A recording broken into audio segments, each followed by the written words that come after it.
Hello again, YouTube. So I'm going to be doing a two-parter today.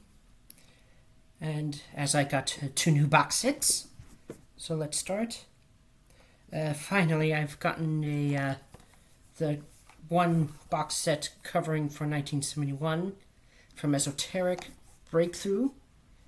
And it's More Underground Sounds.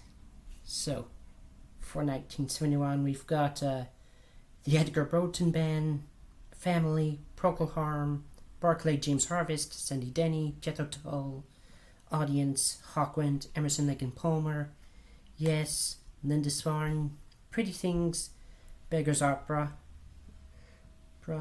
Pink Fairies, Arthur Brown's Kingdom Come, Uriah Heep, Thin Lizzy, Caravan, Van Traffic, Cressida, Jack Bruce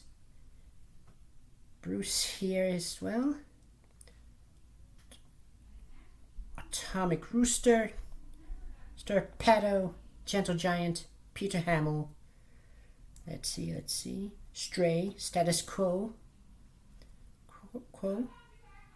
Jade Warrior, Man,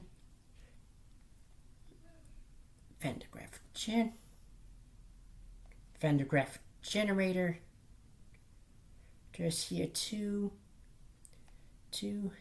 and the Electric Light Orchestra, along with Nucleus. So, finally got this one. And that'll be it for part one. I'll be leaving a link to my last video, and also the links to my first 4 books available for purchase on Amazon in the description below. And to all YouTube, have a good day.